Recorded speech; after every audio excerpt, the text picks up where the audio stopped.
네, 손동원 교수고요. 사회적 기업 여섯 번째 강의입니다. 사회적 기업에 대한 오늘 구체적인 한국에서 우리나라만의 유형이 있어서 그 이야기를 좀 해야 됩니다. 지금까지 사회적 기업이 무엇이냐? 일반적으로 사회적 가치와 재무적 가치를 찾는 기업이고, 사회적 가치를 찾는다는 것이 일반 기업이면서도 아주 독특성이라는 것은 알았는데, 우리나라에서는 아주 다른 나라와 달리 구체적인 유형을 정부에서, 우리나라 정부의 고용노동부가 관리를 하는데, 정부에서부터 아예 인증을 줍니다. 어떤 유형의 어떤 조건을 맞췄을 때 사회적 기업이다라고 이렇게 정의를 내리고 있다는 거예요. 사회적 기업 정의. 이건 지금 첫 번째 것은 이미 우리가 이제 일반적인 범세계적인 의미에서 우리가 살펴본 것인데, 그 아래 두 번째를 보면 우리나라 정부는 고용노동부 2007년에 사회적 기업 육성법을 제정했어요. 벌써 10년이 넘어섰죠. 일정 요건을 갖춘 사회적 기업을 인증하고 지원을 해줍니다. 이제 일정 요건이란 건 그 뒤에 이제 우리가 좀 이제 다른 슬라이드에서 이제 차후에 볼 것을 잠깐 놔두고, 지원은 뭐냐? 인건비 지원하고 세금 지원하고 경영에 대해서도 보조를 좀 하는 게 있고, 인력도 필요하다면 소개해주고 이렇게 됩니다. 제일 중요한 것이 인건비 지원이고, 인력 고용을 할 때 그 인건비를 지원한다는 거, 그 다음에 세금 지원이라는 효과가 있는데, 그러면 이제 사회적 기업을 포함하는 범사회적 경제 조직은 우선 조금 넓게 봐야 되는 겁니다. 하나는 협동조합이 있고, 우리 많이 얘기한 사회적 기업 형태에 있고, 사회적 기업은 뭐 주식회사가 될 수도 있고 일반 법인 하여튼 형태를, 협동조합은 우리가 따로 또 볼 것이지만 조합, 사람들의 결집체로서의 조합 뭐 이런 겁니다. 마을 기업은 마을을 위한 육성을 위해서 기업 형태를 띠는 거, 일단 그 정도. 자활 기업은 좀 어려운 조건의 사업을 일으키는 그런 지금 것을 기업 활동을 하는 것을 이야기합니다. 결국 다 사회적 의미와 사회적 가치를 추구하는 경제 조직인 것은 맞는데, 여러 유형이 있다. 우리는 그동안 또 오늘도 그중에 사회적 기업이라는 유형을 이야기한다. 사회적 기업을 간혹 소셜 벤처라는 말을 씁니다. 그러니까 사회적 가치를 추구하는 벤처 기업이다, 이런 얘기죠. 이 의미도 사회적 기업과 거의 동의어로 지금 보면 됩니다. 사회적 기업 육성법 위에서 사회적 기업의 정의 한번 보겠습니다. 사회적 기업은 취약계층에게 사회 서비스 또는 일자리를 제공하여, 사회 서비스라는 것은 복지와 뭔가 편리함과 취약계층에게 필요한 것을 제공한다. 그동안 NGO와 정부기관에서 또 시민단체에서 했던 거를 기업이 하게 한다. 또 일자리를 제공한다. 이거 지금 두 가지가 중요합니다. 그다음에 지역 주민의 삶을 높이는 등 사회적 목적을 추구해서 재화와 서비스의 생산 영업 활동을 수행하는 기업이다. 이렇게 정의한다. 이 옆에를 보면 사회적 기업은 영리기업과 비영리단체의 중간 형태다. 이것도 이제 좀 중요한 부분이죠.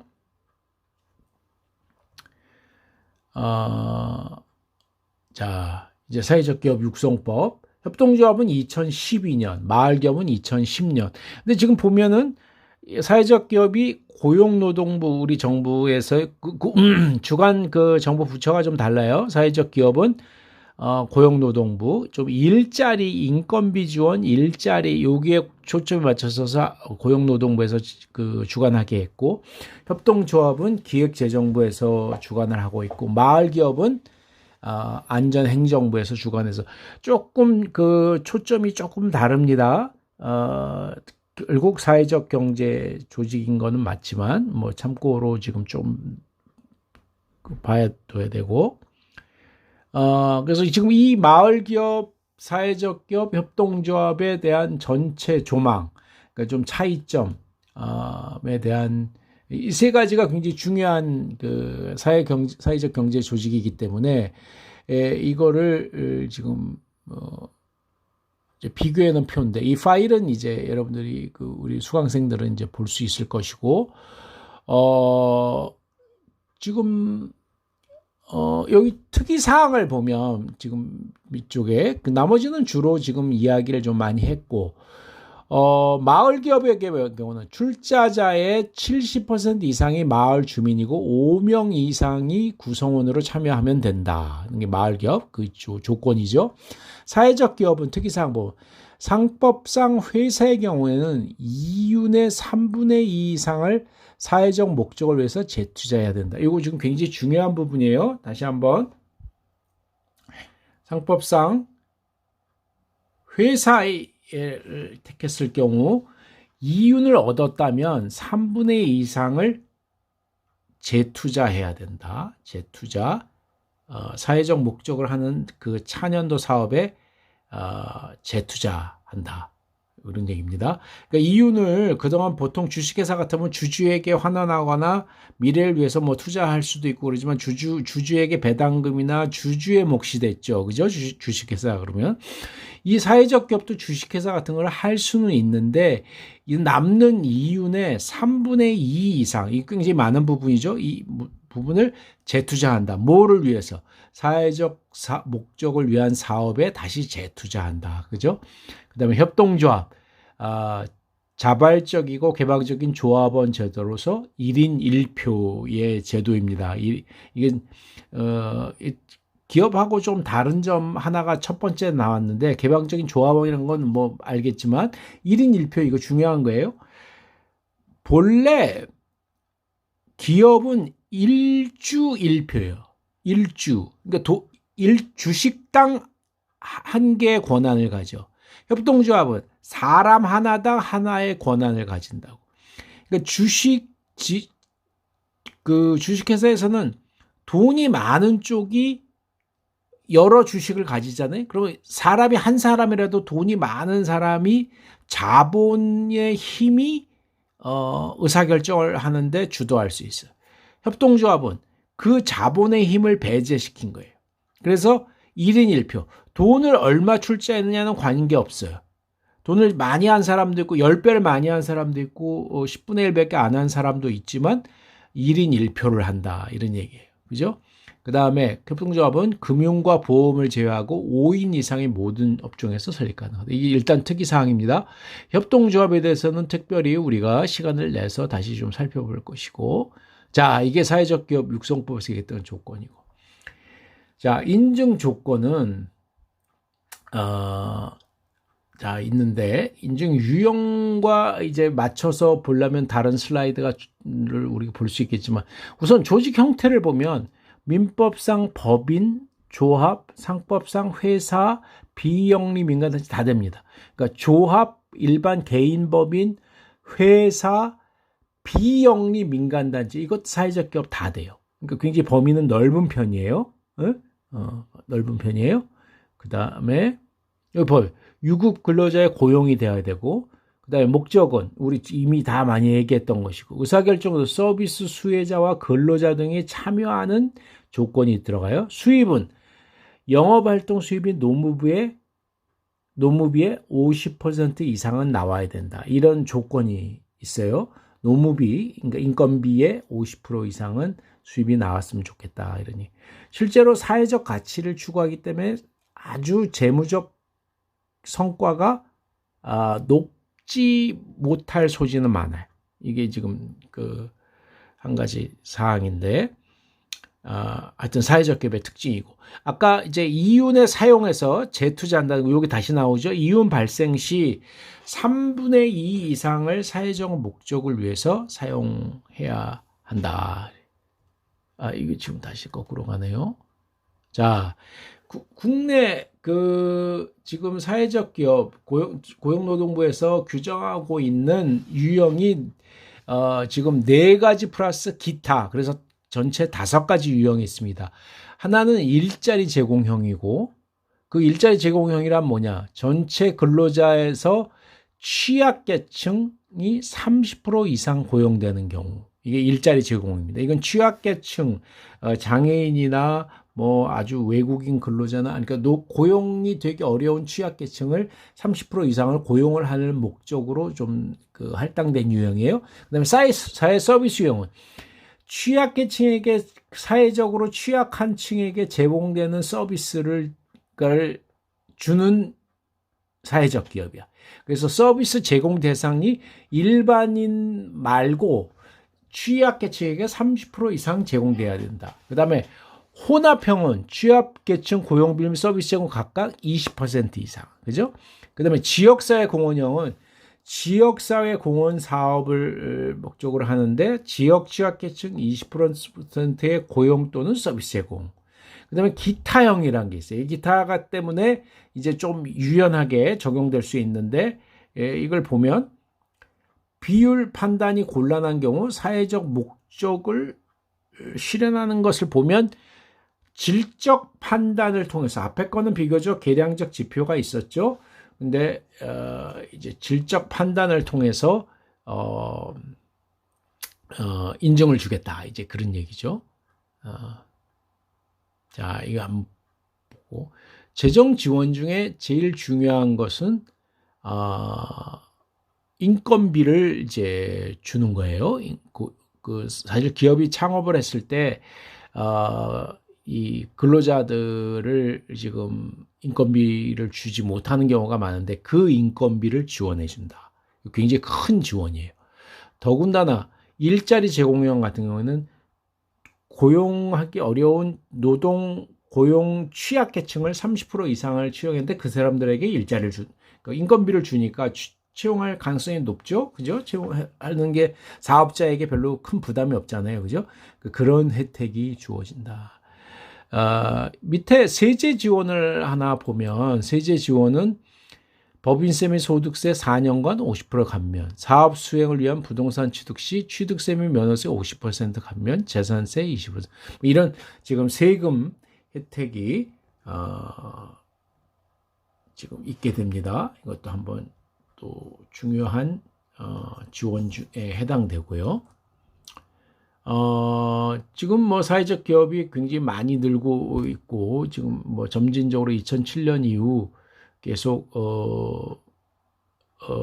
증가하고 있습니다. 다만 정부의 지원금을 조금 의존하는 유형이 아직도 지속되기 때문에 조금 염려는 있는데, 뭐 그래도 사회적 기업이 지금 좀 증가하고 있다. 이거는 통계적으로 뭐 일단 볼 수 있는 것이고, 오른쪽에 지금 우리가 사회적 기업이라는 것을 쭉 얘기한 것이고, 인증을 받으면 지원 기간이 최대 3년까지 받을 수 있었어요. 그 다음에 그걸 주관하는 데는 한국사회적기업진흥원이라는 곳에서 사회적 기업을 관리하는 거죠. 예? 접수도 받고 선정도 하는 절차를 밟고 그렇습니다. 그런데 중앙정부에서 하는 거 말고 지역별로, 광역 단위별로, 광역 지자체별로 예비 사회적 기업이라는 것을 줍니다. 그래서 그거는 광역 지자체에서 소정에 지원을 해요. 중앙정부에서 주는 것보다는 좀 약하지만, 그래서 광역 예비 사회적 기업이라는 용어는 그겁니다. 우리나라에서 지금 현재 쓰는 것은 광역 자치단체장이 지정을 한다. 요거는 거기 지금 요건을 보면 조직 형태 아무 상관, 아까 원래 정해진 대로고, 유급 근로자를 고용해서 영업활동을 수행하면 돼서 매출 규모하고는, 초기 매출하고는 상관이 없고, 사회적 목적이 들어가야 되는 것은 분명하고, 이윤의 3분의 2 이상 사회적 목적 재투자. 요것만 있으면 전체 중앙정부에서 주는 사회적 기업의 요건보다는 많이 축약된 것인데, 축소됐지만 그걸 타면 광역자치단체별로 연중 1, 2차 일정을 공고해서 예비 사회적 기업을 준다. 예비 사회적 기업 이후에 사회적 기업을 신청할 수 있죠. 그죠? 그러니까 그게 최대 2년 내 예비 사회적 기업으로서의 혜택을 가질 수 있습니다. 그 얘기 지금 예비 사회적 기업에 대한 것을 이야기한 슬라이드고, 소셜 벤처라는 말은 사회적 기업과 거의 동의어로 쓰이는데 실제 이제 이 소셜 벤처라는, 그러니까 다른 나라에서는 이렇게 중앙정부건 광역단체 정부에서 인증을 하는 사회적 기업의 정의 방식이 없거든요. 우리나라가 거의 유일한 것인데, 우리나라는 이제 정부에서 지원을 하기 때문에 정부 지원의 대상을 확정하기 위한 의미에서 인증이란 제도를 통해서 그 조건을 갖추냐 안 갖추냐를 따지죠. 그래서 사회적 기업이 되는데, 일반적으로 이 인증과 무관하게 일단 움직이는 사회적 가치를 실현하는 기업을 그래서 사회적 기업과 조금 분리해서 부를 수 있는 낱말이로서 소셜 벤처 이렇게 쓰는데, 실제 뭐 거의 같은 의미의 것이고, 벤처라는 단어가 구태여 쓰여지는 것의 좀 특징이라고 하면, 벤처는 원래 무엇입니까? 벤처가 약간 도전과 기술적인 혁신 뭐 이런 것이 조금 요소가 좀 들어갈 수 있다는 거죠. 그러니까 그런 면이 좀 많이 들어가면 소셜 벤처라고, 사회적 가치와 사회적 목적을 실현하려고 하지만 그런 의미에서 소셜 벤처 이렇게 쓸 수 있습니다. 우리 사회적 기업 인증의 인증 관리 주체가 사회적 기업 진흥원이다. 이것도 지금 여러분들이 좀 기억하고 있어야 되고, 자, 이제 사회적 기업이 이 세상을 바꾼다, 이런 거 우리 여러 번 지금 몇 번의 슬라이드에 그 강조마다 계속 나오는 건데, 이제 세상에 바꾸는 주역으로서 기업, 특히 사회적 그 의미를 남기는 세상을 바꾸는 거, 그게 사회적 기업이다, 이런 얘기입니다. 이 슬라이드는 여러 번 돼서 지금 얘기한 것이고, 본래 비즈니스가 인구 상위 10%의 부유층에서 소비를 해나가는 것을 목적으로 하는데, 이제는 나머지 90%를 위한 비즈니스. 근데 거기가 의외로 막대한 수익을 줄 수도 있다, 이런 겁니다. 예를 들면 인도, 방글라데시, 전기조차 들어가지 않는 극빈층, 예전에는 극빈층이었기 때문에 소비와 비즈니스의 대상에서 굉장히 수익을 주는 원천으로는 약했다, 이렇게 생각했는데, 이제는 태양광이라든가 뭔가 극빈층에게 혜택을 주면서 자연스럽게 경제적인 이윤이 그리 사람당 크진 않더라도, 워낙 사람 숫자가 높으니까 90%니까 전체 인구에 그래도 꽤 상당한 수익을 줄 수 있다. 그런 의미에서 사회적 기업에 대한 미래에 대한 기대가 사업 단위로서, 비즈니스의 대상으로서 이제 크게 있다. 이제 사회적 기업의 염려 사항은 이제 가치를 제한하는 측면에서 보면 염려가 조금 있어요. 목표 고객은 있어요. 그리고 가치 제공물 있어요. 그러나 전략적 포지셔닝이 없는 경우가 많이 있습니다. 지금 우리나라 인증을 받은 사회적 기업에서 조금 공통적으로 좀 포착되는 겁니다. 여기서 좀 이 교훈을 좀 얻어야 돼요. 이제 새로 시작할 사회적 기업들은 가치를 내놓는데 전략적 포지셔닝이 좀 필요하다. 그러면 가치를 창출 측면에서 핵심 자원은 있지만, 그러나 외부의 기부금, 특히 정부의 지원금, 그것이 너도 나도 받는 특별한 차별적인 특징이 있어서 받는 게 아니고 그냥 시혜적으로 나눠 받는 것에 익숙해지다 보니까 핵심 자원이 있음에도 불구하고 굉장히 그냥 지원받는 거에 익숙해져서 더 이상의 가치 창출을 잘 못 만드는 경우가 많습니다. 그래서 우리나라 사회적 기업이 숫자는 많이 늘어나지만 실제 가치나 뭐 매출액이나 경제적 그 성과를 높이는 게 많지 않아요. 굉장히 약하고 다만 사회적 가치와 사회적 서비스는 좀 늘고 있는데 또 일부 노동 취약계층을 고용하는 것은 있는데 정부에서 인건비를 대주니까 그러니까 그거에 의존한 그냥 소정의 비즈니스가 돌아가긴 하는데 자생력이 없고 새로운 가치를 만드는 것이 조금 취약하다. 이 자생력이 있을 때 사회적 그 가치가 사회적 의미가 더 크게 나타날 수 있다는 것도 염려를 극복하는 교훈입니다. 그 다음에 세 번째, 수익 모델은 갖춘 경우가 있어요. 그런데 그 수익 모델에서 더 이상 어떻게 커야 되는지 그냥 단순하게 지금 단기적인 수익 모델, 최소한의 그 지금 균형점, 이런 정도인 경우가 많아요. 그래서 성장에 대한 것은 아직 지금 생각하지 못하는 게 거의 대부분의 사회적 기업의 염려사항이다. 이렇게 볼 수 있습니다. 이런 염려사항들을 보고 우리가 지금 우리 한국적인 현실에서의 인증에 대한 얘기도 했고, 사회적 기업의 염려사항을 보면서, 사회적 기업이 어떻게 지금 지원을 받을 수 있구나라는 면도 우리가 알게 됐지만, 또 우리 한국적인 사회적 기업에서 무엇이 지금 교훈적으로 극복돼야 될 상황이구나 이런 것도 지금 알게 됐을 겁니다.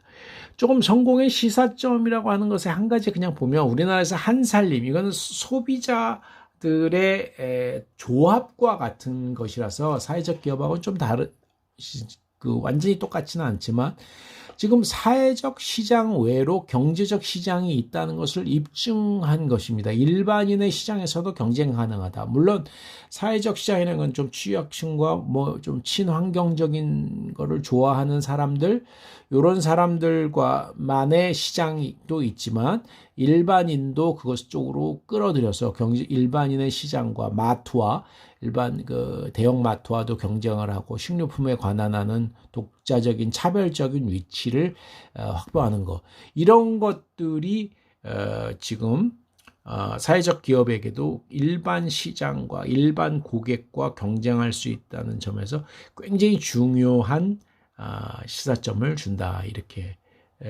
볼 수 있습니다. 지금 오늘 영상 강의는 이것이고요. 여기까지 하기로 하고 지금 다음 6강 때 또 새로운 내용을 전하도록 하겠습니다. 수고했습니다.